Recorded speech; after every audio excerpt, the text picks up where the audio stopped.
बांग्लादेश की पूर्व प्रधानमंत्री और अपने भारत विरोधी स्टांस के लिए जानी जाने वाली खालिदा जिया का 30 दिसंबर को 80 साल की उम्र में निधन हो गया। खालिदा जिया बांग्लादेश की पहली महिला प्रधानमंत्री थी। खालिदा जिया की मृत्यु पर प्रधानमंत्री नरेंद्र मोदी ने भी दुख जताया है। खालिदा और उनकी पार्टी यानी बीएनपी को हमेशा ही भारत विरोधी स्टांस के लिए जाना गया है और यह भी कहा गया है कि जब जब वो सत्ता में आई तब तब भारत से बांग्लादेश के रिश्ते खराब हुए।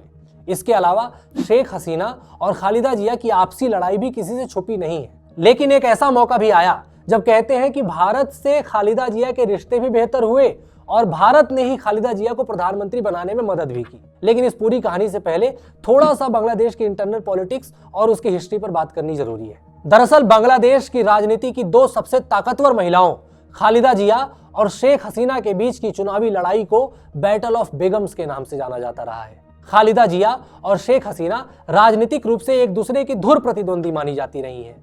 1971 में जब बांग्लादेश का गठन हुआ था तो शेख हसीना के पिता शेख मुजीब बांग्लादेश के प्रधानमंत्री बने थे। इसके बाद 1975 में शेख मुजीब की हत्या हो गई और सेना ने बांग्लादेश की कमान संभाली। इसके कुछ समय बाद खालिदा जिया के पति जनरल जियाउर रहमान सत्ता के केंद्र बने, यानी बांग्लादेश में सैन्य शासन जो चल रहा था उसके मुखिया बने। दरअसल जियाउर रहमान ने 1971 में बांग्लादेश की आजादी में भी एक बड़ी सैन्य भूमिका निभाई थी। उस समय की कई घटनाओं को सोशल मीडिया पर बहुत प्रचारित किया जाता है। खालिदा जिया के समर्थक तो यहां तक कहते हैं कि बांग्लादेश की आजादी का ऐलान करने वाला पहला आदमी शेख मुजीब नहीं बल्कि जियाउर रहमान थे। लेकिन बांग्लादेश की राजनीति में एक वक्त ऐसा भी आया जब धुर प्रतिद्वंदी माने जाने वाली यह दोनों महिलाएं वैचारिक रूप से एक साथ भी रहीं। वह दौर था 1980 के दशक का, जब बांग्लादेश में जनरल हुसैन मोहम्मद इरशाद का शासन था।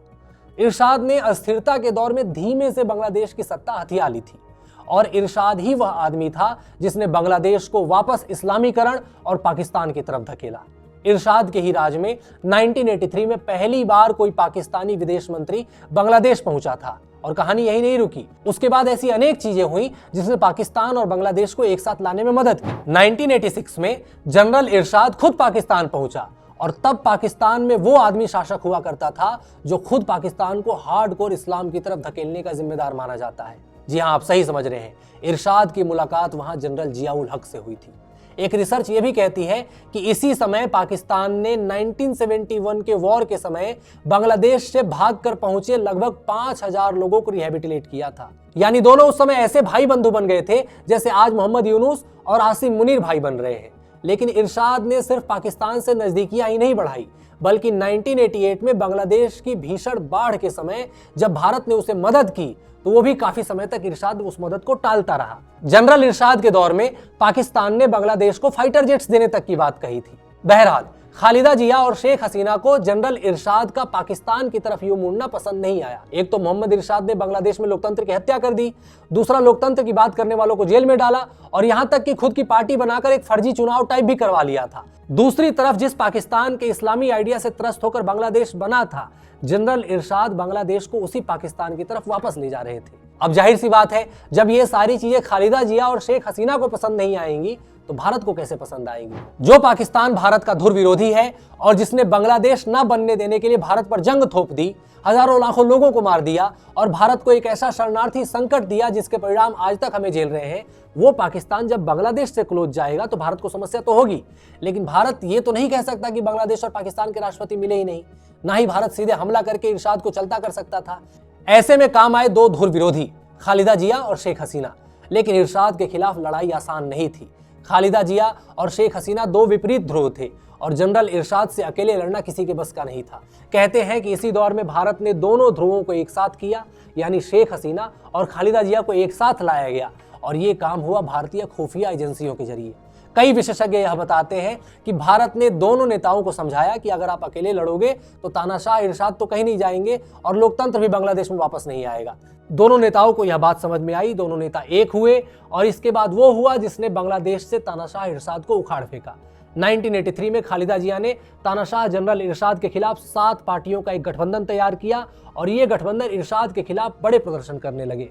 साथ ही शेख हसीना ने भी 15 पार्टियों का गठबंधन बनाया और इरशाद की तानाशाही सरकार के खिलाफ प्रदर्शन करने लग गई। जब 1988 में तानाशाह जनरल इरशाद ने फिर से एक बार चुनाव का ऐलान किया तो शेख हसीना और खालिदा जिया ने मिलकर इसका विरोध किया। दोनों पार्टियों ने इस चुनाव का बहिष्कार तो किया ही, साथ इसे अलोकतांत्रिक भी करार दिया। रोज बांग्लादेश में प्रदर्शन होने लगे और इरशाद पर दबाव बढ़ने लगा। अक्टूबर 1990 आते आते बांग्लादेश में लोकतंत्र आंदोलन ने जोर पकड़ लिया और तानाशाह इरशाद का बचना मुश्किल हो गया। अक्टूबर 1990 में ही बीएनपी के स्टूडेंट विंग यानी छात्र दल के एक नेता की इरशाद समर्थकों के साथ झड़प में मौत हो गई और फिर वैसा ही मंजर दिखा जैसा आपने कुछ दिन पहले नेपाल की राजधानी काठमांडू में देखा। जनता सड़कों पर उतर आई, सरकारी इमारतों पर कब्जे किए और इरशाद को इस्तीफा देने पर मजबूर कर दिया गया। 6 दिसंबर 1990 को तानाशाह जनरल इरशाद ने अपना इस्तीफा दिया और बांग्लादेश की सत्ता एक कार्यवाहक सरकार को सौंप दी गई। इसके बाद हुए चुनावों में खालिदा जिया प्रधानमंत्री बनी और 1992 में वो भारत भी आई। इरशाद के हटने के साथ ही पाकिस्तान से कुछ समय के लिए बांग्लादेश दूर हुआ। हालांकि बाद में जिया की सरकार भी उतनी प्रो भारत नहीं रही, लेकिन इन दो बेगमों की दोस्ती ने जहां एक तरफ दक्षिण एशिया में लोकतंत्र की बहाली का नया अध्याय लिखा तो वहीं भारत के भी हित सधे। 1980 के दशक की जिस दोस्ती की कहानी मैंने आज आपको बताई, शायद वैसी ही दोस्ती की जरूरत बांग्लादेश को फिर से है ताकि वह पाकिस्तान समर्थित कट्टरपंथी ताकतों को हरा सके और बांग्लादेश को वापस विकास के रास्ते पर ला सके।